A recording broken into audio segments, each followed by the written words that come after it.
the shadows, now step in the light. Rediscover your voice, take back your name. You're not just a mom, your power, your flame. From tired to thriving, from silence to song. With YDC you belong. Let's start living, rise again. You are more than just a pain. Confident, bold, unashamed. Your discovery coach, remember the name. You're strong, you're seen, you're free to dream. YDC, YDC, YDC, remember the name. Hey mama, you're more than enough. Hey mama, stand tall, you've given so much. You gave your all, now it's time to shine. You've been in the shadows, now step in the light. Rediscover your voice, take back your name. You're not just a mom, your power, your flame. From tired to thriving, from silence to song. With YDC you belong. Let's start living. Let's start living, rise again. Hey mamas, let's start living. Thank you for joining me on another Friday Live. If you don't know me, my name is Debbie Eko, and I'm the founder of Your Discovery Coach. Live here with you on another Friday. So good to have you here once again. How was your week? How have you been? Just checking in the left, right, and center.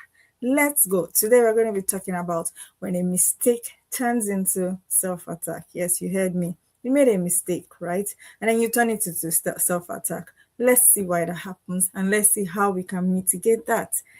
Before we go, I just want to say just this quickly. I'm not here to hype. I'm not here to make you feel bad about yourself. My desire, my aim is to create a safe space where women can come, speak their minds, speak how they feel, and then we get into the bottom of the things that, hold us down as women. Some things just hold us down. My desire is to create a space where women feel seen, feel heard, feel loved, feel wanted. And that's the desire I create. That's the desire I have for creating this safe space. So stay with me. I'm not here to bash you. I'm not here to, make you feel bad. But yes, if you feel bad, maybe it's just data, right? It's just things that we need to work on. But stay, and let's have this 1 hour, 30 minutes, and see how this conversation goes. So today we're going to be talking about something very small but powerful. We're going to be talking about mistakes. What happens after the mistake? We're not going to be talking about what happens, the mistake itself rather, but what happens after the mistake. What's that thing? What's the feeling after the mistake? What's the self-talk after the mistake? You've made a mistake. Let's give an example. A woman shouts at her child, right? And then she apologizes to the child, or she, does something that wasn't right. But the whole day, she can't shake that feeling off. She can't shake that feeling off of, hey, I'm a bad mother. You start to carry around one invisible cloak that says I'm a bad mother. Oh, everyone is looking at me. Everybody's doing better than me. There's just this thing that is pointing at you, telling you that you're a bad mother, just because you veiled, just because you had a misunderstanding, say for instance, with your spouse, or you had a misunderstanding with someone else. You just tag yourself a bad person. And that's what we're going to be talking about. It's not what happened. Everyone makes mistakes, I know that. But it's not what happened. It's not the mistake that happens. It's the behavior itself. You were shouting, you were yelling. That's the behavior. But what was your conclusion? So you shouted, but you jumped into conclusion. And what was that conclusion? That conclusion was, I'm a bad mother. Oh, I can't get this mothering thing right. Oh, I can't be a good mother. Oh, this, that. Oh, I'm overwhelmed. Oh, I'm stressed. Oh, I'm stretched. And then you start to, give yourself labels. You start to give yourself tags, tag yourself bad, tag yourself inadequate. That's the problem. And that's where the problem comes. So that's the shift that we're going to be addressing tonight. So this afternoon, sorry, it's quite dark out here. That's the shifts that we're going to be addressing this afternoon. And we're not talking about behavior, we're talking about your identity. Because when these two gets fused, one moment becomes a life sentence. So when you fuse your identity and your behavior into one thing, it becomes a life sentence. So instead of saying I shouted at my child, that's the example, you say I'm a bad mother, because you've not been able to dissect or to separate identity from behavior. Let's go on. What's one sentence that comes to your mind when when you mess up? Or I've messed this up right now. I've just messed up this. I've been learning about emotional control. I've been learning about emotional regulation. Oh, I can't regulate my emotions right now. But what's one sentence that comes to your mind when you mess up? Is don't overthink it. Just just say some. Just don't overthink it. It's not for you to overthink. But what's one sentence, one statement, one word that comes into your mind when you mess up, when you fail, in quotes, or when you things don't go the way you do? What's that one word? If you can tell me in the comment section, that would be nice. But I want you to think about it. Now, notice that many of them are identity statements. If you said, "Oh, I'm inconsistent," for instance, I had that a lot. A lot of the women who I speak to say, I'm so inconsistent. I'm so inconsistent with journaling. I'm so inconsistent with doing this. I'm so inconsistent with doing that." But have you noticed that when you say I'm inconsistent, I can't be consistent in something, you are giving yourself an identity and telling yourself that you're inconsistent. It's not just the behavior, right? You have told yourself that, oh, look, this particular thing, this is how I am. And then now, another story I want us to listen to is somebody has been consistent for one thing, with one thing for weeks, for days. Maybe you've told yourself, I always like to use the gym, and I don't know why. I just love working out, right? Someone tells herself, I'm going to work out, I'm going to work out. And then for some days she has done it consistently. She has gone into the gym consistently. And then one day she goes off. What does the mind tell you when that happens? A lot of times it says things like, you never stick to anything. You start to hear that self-talk. So your self-talk becomes very important at this particular point. When you hear things like, oh, you can't stick to anything, you're not good at anything, just because of one day. And that's why I always say I hate general statements. Everybody, all men are, all women are. No, those things are not absolutely true. Not everybody, not all men, not all women, and not all the time. So things happen. You need to give yourself grace, right? Things happen, life happens. You missed one day. It doesn't then mean that you are never able to stick to anything. I think the difference between someone who succeeds, the athlete who succeeds, or the person who succeeds in life, is the one who realizes that I will fall, but I need to rise again. But the one who falls and just stays down, and that's the end. When you stay down, you're not moving forward. When you stay down, you're not going towards your goal. And that's where the danger is. So when you tell your brain things like, or when you self-talking to yourself and say, I never stick to my routine, I never stick to my journaling, I'm never consistent, you're giving yourself an identity for your mind to work with. You're giving yourself you're telling your brain, oh, this is who we are, just help me work with it. So your brain doesn't know left or right, it doesn't know right or wrong. It just needs you to command it, and then it works based on the evidence that you have provided it. So based on one day, based on one failure one day, don't don't it's the general statement that we like to make, because you just think, I need to be perfect 30 days in a month, 365 days in a week. Yes, there are people who are that, but until you build that capacity and that muscle, you need to be kind to yourself. Because when you out of the capacity, lack of capacity and muscle, and you fail, and then you build an identity around those failure, you tend to fail some more. So you keep, you've told yourself, oh, I've missed one day, what's the point? And a lot of us have this all or nothing attitude. So if I don't go to the gym today, what's the point? So I might as well spiral. I didn't go to the gym, I didn't work out, so I might as well eat all the things that I said I was going to keep away from. I might as well just not eat healthy, because obviously I have failed today. So my day has started with, I'm failing. And then it becomes an identity, and then it becomes a behavior, and then it becomes a habit. And that's where the danger is. Why not tell yourself, okay, I failed on this thing, and tomorrow I'm going to try again, and tomorrow I'm going to try again. because it's the more you keep trying, the more you keep pushing, the more you keep doing the things that you need to do, the more you keep telling yourself that I'm not going to fail on this particular thing, the more you move forward with it. And that's how spirals begin. And that's how spiraling into, behaviors that you don't want to keep begin.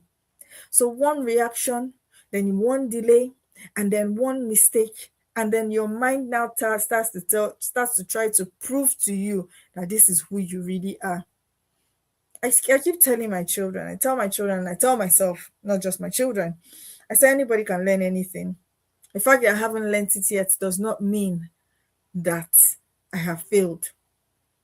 If you start to climb, like if, for instance, you go to Mount Everest, for instance, and then you start to climb, the higher you climb, the more colder it is, the harder it is, the more difficult it is. That's from stories, not from personal experience. I've read stories. The more, complicated it is. There's some people that would first, there are different categories of people. There are some people that will never dream of going there. There's some people that will be like, oh, such a nice idea, but we'll never book a flight, we'll never go into the plane, we'll never go into the country, we'll never do anything around there. There's some people that will go and say, oh, okay, maybe I made a mistake, and then they stop at the base. There's some people that will stop halfway. There's some people that are here, that there are dead people on top, because the higher you go, the more dangerous it is. There's some people that die there, but they say, I don't even care. I would rather lose my life than not have this adventure. They are very different people. So you see how the mind plays an important factor in the things that we pursue. So I have failed one day in going to the gym. Does that make me a failure?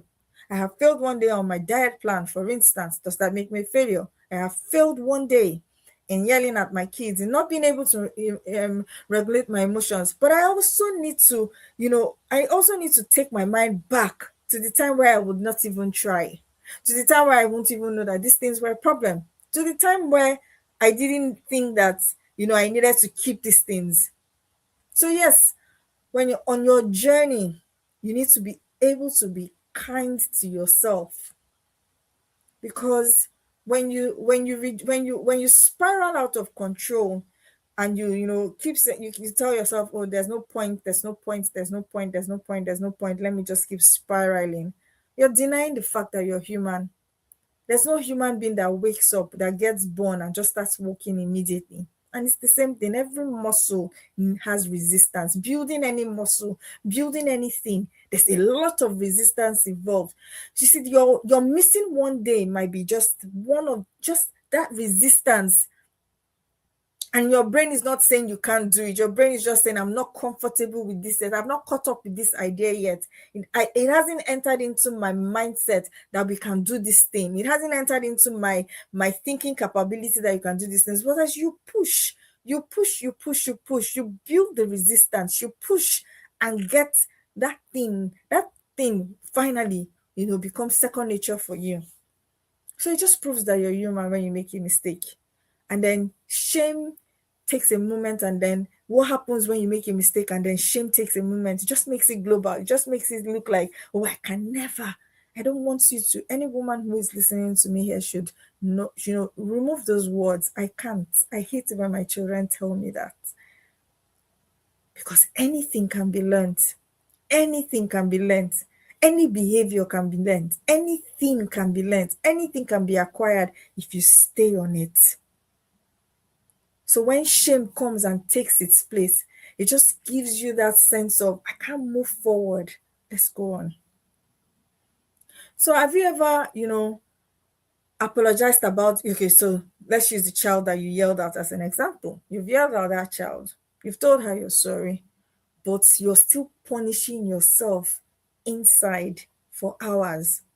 Have you seen how much emotional drain happens to you when you carry the weight of what happened? So something happened, your mind plays it, replays it, fast forwards it, rewinds it, says, if I had known, I wouldn't have talked that way. If I knew, I wouldn't have talked that way. But you don't also realize that these things drain you of energy. So you don't understand why you're always tired. You don't understand why you're drained. Something has happened. Yes, something has happened. I have apologized. You want to move on, but your brain wants to just stay there and dwell on it and dwell on it and dwell on it and dwell on it. And that dwelling just causes a leak. Just causes a leak. So when you have said, when something has happened, move. Apologize for the mistakes. There's no, like I said, nobody is above mistakes. Apologize for the mistakes, but don't punish yourself. There's a deception that says that, you punishing yourself, groveling in your mistake is accountability. They're two different things. Accountability is when you take responsibility for your action. Oh, I failed. Mommy should have paused. Mommy should have self-regulated. Mommy should have not yelled. Mommy, da, da, da, da, da. That's you taking accountability. Accountability is not when you now sit with it on the inside of you and keep it ruminating over it over and over and over again. There's this thing that tells you that the more I ruminate over it, then the more that the more regret I feel, the more remorseful I feel. So therefore, I must be doing something right. It's not always true. That punishment that you punish yourself is not accountability. I'll tell you what it is. It's self-attack. And then self-attack does not make you better. It makes you afraid of your own imperfection. Have you noticed how, you're so afraid of shining your light, for instance, of saying something, you're in a place, you're in a room, people are talking, but you're afraid of your own contributions. Let me not talk. That's what you say. Let me not talk so that I don't look foolish. Self-attack helps you or makes you to keep your voice at the back. You know what? One of the things that we do in your discovery coaching, we help women find their voices. Even if it's with your spouse, with in your work, whatever you do, we help women find their voices. But you see what imperfection does for you, what self-attack does for you. Makes you afraid. There's nothing wrong with being imperfect. Putting up an imperfect post, putting up an imperfect. I mean, who is a perfect mom? Show me. Let me see her. Who is a mom who's never made a mistake? Who is a mom who is a creator, for instance, a digital creator who has never created, posted something that she sees it years later and she was like, this is cringe. It wasn't really me that posted it. So when you stay there in that place of self-attack, you're keeping your own growth at bay, because you're constantly afraid that if I make this mistake, or you're constantly afraid that the outcomes of whatever you're doing will fail. That's what self-attack does to you.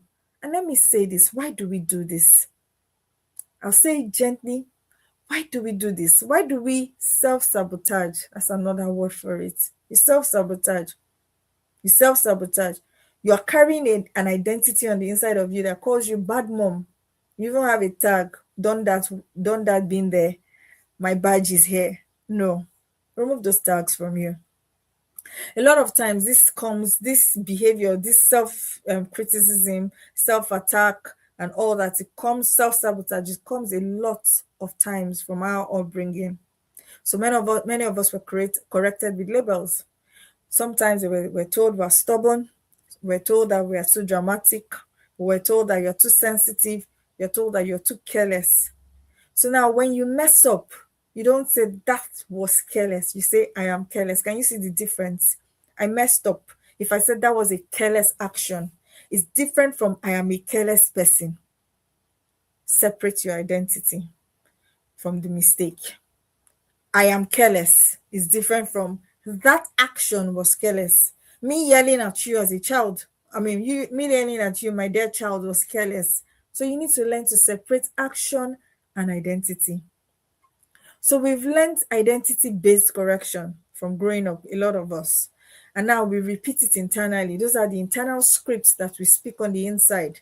And sometimes it's not even deliberate. You know better, right? You know better than to be kind to yourself. Emotions are data, mistakes are data, failure is not the end. You know these things when it comes to, maybe even you are even advising somebody else. No, failure is not the end. No.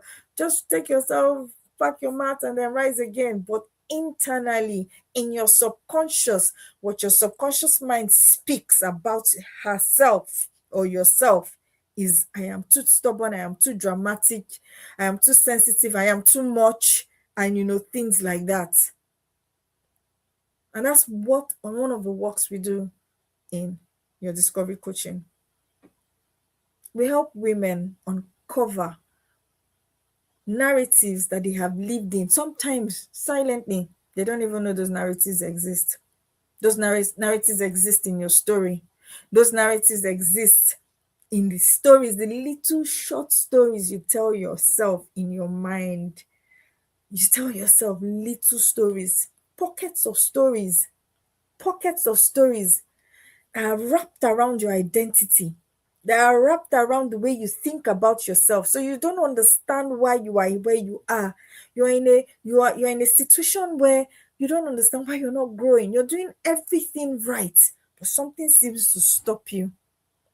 Everything right, but something seems to stop you because you've put yourself in an identity space, in a bucket, an identity bucket. That this is who I am. I am careless. I am this. I am that. And that's what happens when we repeat these stories internally. So when you come to us for to register for Becoming Her program, we help you to write down these stories. Stories not because storytelling is, it's nice to hear stories, but no, stories because you need to break it down and see your own patterns. Break it down and see where it is that you are see the story you're living in, and see why your life has not moved in the direction that you want it to go. With all the knowledge that you have, with all the learning that you're doing, there's a story that keeps you trapped, keeps you small. Let's go on. What I also know is that when we're small and we had these identity based corrections, that style of correction never builds strong women. What it does is that it builds a it builds a fragile confidence. So it doesn't build strong women, just fragile confidence. We can see you but we don't see you. You're there but you're not there. Your voice is not heard. You can't speak even in your home, even with the kids. You're even afraid of stepping on their toes. So your confidence is not like, I know what I'm doing, but you're just kind of going through life walking on eggshells. Let them not say, let them not do that. And then you need to be careful, because when you build around this fragile confidence, there's nothing that can be built there. You just realize that you're growing older, but you're not making any progress. And that's a lot of us, that's our stories. Not making any progress. I remember a woman who told me once, when I make one mistake at work, I start replaying every other mistake that I've made. So you start replaying. You've made only one mistake. Oh, you go back to 1995. You go back to 2021. You go back to 2023. You go back. You say, that's my pattern. I can see it. That's how I am. So when you make one mistake, can that mistake be dealt with as one mistake? It doesn't need to follow a string and then go and draw out. Even sometimes in the way we pray, right? You're praying to God. You're praying to God to forgive your sins, right? But you're reminding him of the one that he said he had already forgiven you years ago. These are really subtle things. So now, what is your brain doing when you start to remember? It's just gathering evidence for you. I am careless. Oh, let us help her look for all the careless things that she has done in her life. Let's help her gather it. Where's the bucket? Open the bucket. Oh yeah, fill it up, fill it up. She's careless, she's careless, she's careless. Because your brain it only finds evidence for what you say you are. It finds evidence for what you say you are. So when you label yourself in this negative way, it's going to help you to find evidence. So that's why when one mistake happened, when that lady's one mistake happened, her brain started to look for evidence, started to replay all the mistakes she's ever made, to support, to corroborate, that says, I am this, I am someone who can make, who fails. I'm somebody who can't get things right. Okay, you said you're someone who can get things right. Your brain starts, okay, in 1990 this, in 2000 and this, in 3000 and that. Oh, when you started this work, oh, this, that, and then it makes it It chronicles it because it's only giving you evidence for what you believe about yourself. So, what do you believe about yourself? What do you believe? I know you say you believe good things, but what do you really believe about yourself? The brain gathers the evidence not for growth, but for self condemnation. And that's why some people walk constantly in self condemnation. They don't believe anything good about themselves. They don't think good anything about themselves. They won't say it out loud. But you see, the results that we have speak louder than the things that you know you're not saying. So self-condemnation, self-condemnation, self-condemnation. Some people need solid reassurance that their sins have been forgiven or their mistakes have been erased. They need solid reassurance because they can't believe that, oh no, just like that, you've forgiven me. Oh my child, oh, just like that. Oh no. Because there's this evidence that their mind is looking out for, telling them that they are not worthy. They're not worthy. These things are embedded in the little stories that we tell ourselves. And the thing that is, a lot of people just think, I'm being mature, I'm owning my mistakes, da da da da da. It's not true. That's not maturity. What's happening right there is conditioning. The conditioning that has happened to us as children, the conditioning that has happened to us over the years, the conditioning that has happened to us in our thought process. Self-fulfilling prophecies. You keep saying it until you become it. That's where we need to be careful.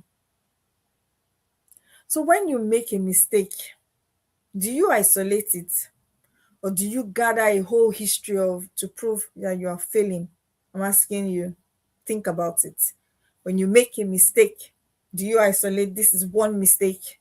Even though this mistake looks like one I made yesterday, but how do you do it? What do you do with the mistake? Do you string it all together and you're carrying you're dragging one long bucket of mistakes along or one long string of mistakes along? Let me tell you something. When you're learning to do something, when you've been doing something for a way all your life, and then you start to try and learn to do something new, the new thing that you're trying to learn will take time. You will fail at it. You will be bad at it. But the only thing that it makes a difference is when you don't give up at it, or when you don't believe that you cannot learn it. So yes, yesterday I may have yelled. That is the yelling that I used in the beginning as an example. Am I doing everything that I can do to make sure that I stop being that yeller and start to be the good mom, in quotes, let's put it in quotes, that I ought to be?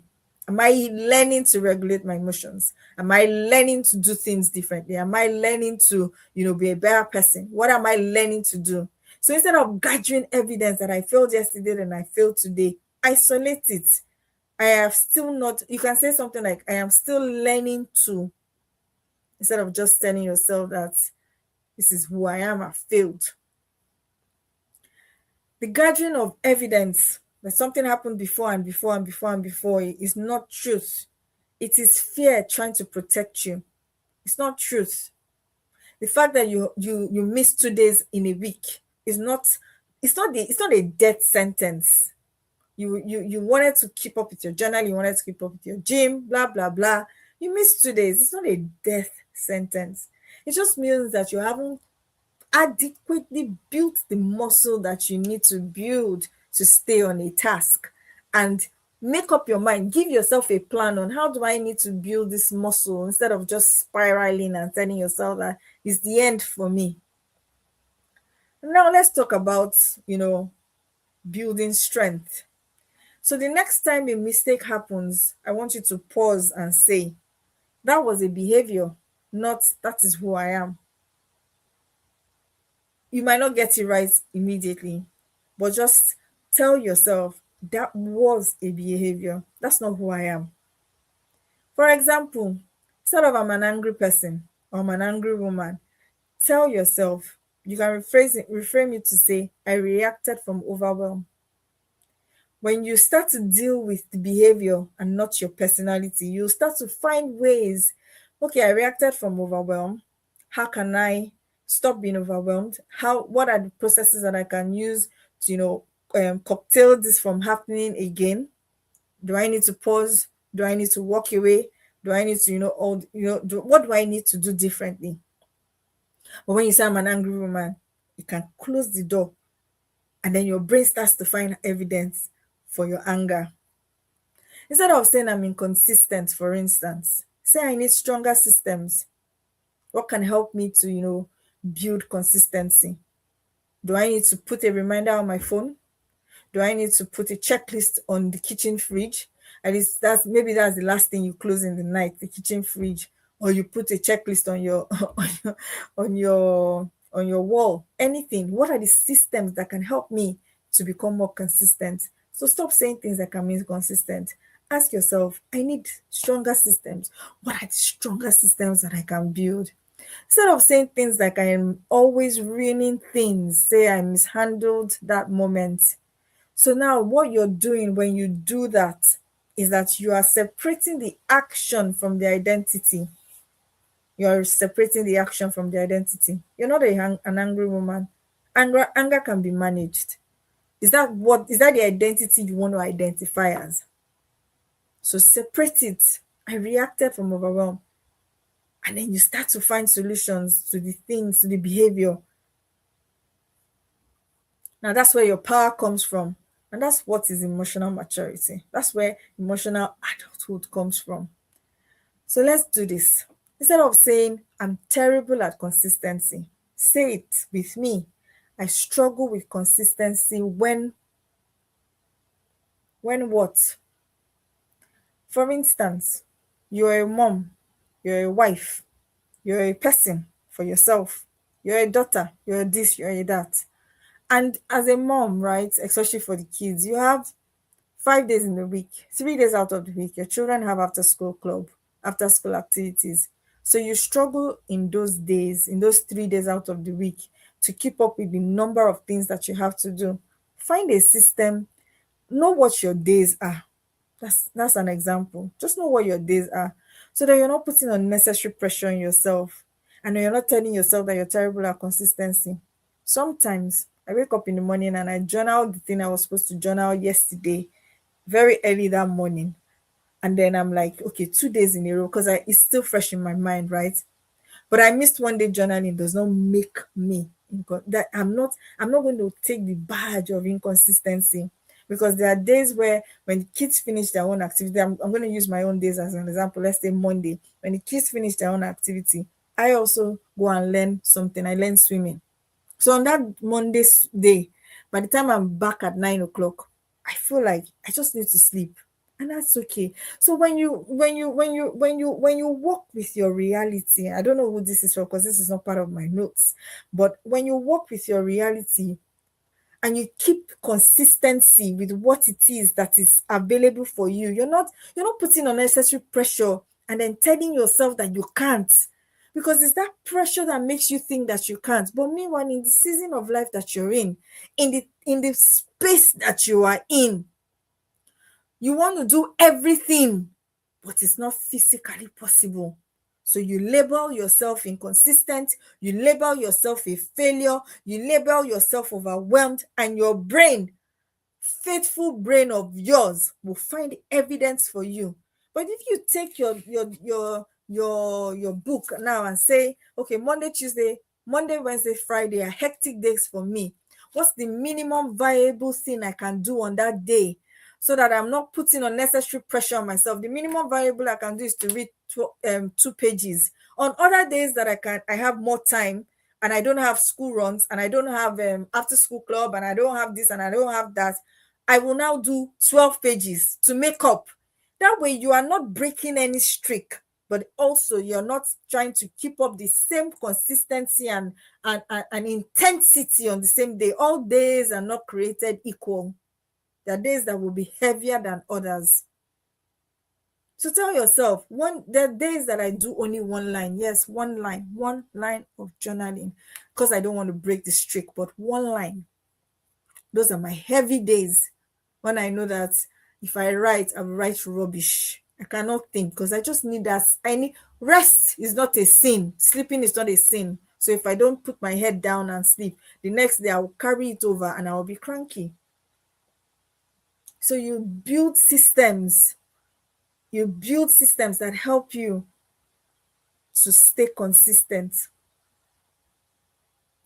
not intensity, consistency.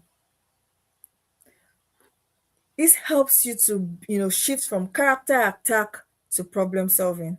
So what's the problem? I'm trying to journal every day. How can I journal every day? Some days are heavy, some days I have night shift, some days I'm not at home in the morning, some days are this, some days are that. I build systems that I build systems that help me not to I'm not trying to stay intense. I'm trying to stay consistent.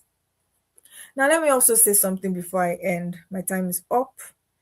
When you cannot, when if you cannot separate behavior from identity in yourself, you risk the chance of doing that to your child, and that becomes very destructive.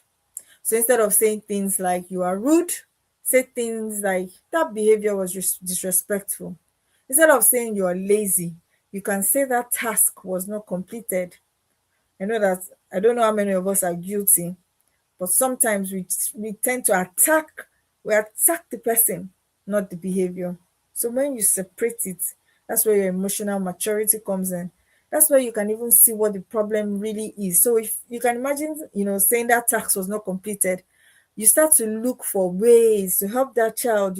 How can we help you complete this task? How can we help you? Do you even pitch in and help? Yes, there's no big deal about it, you know just so that that child doesn't have that sense of I'm lazy, I can't do anything in this life.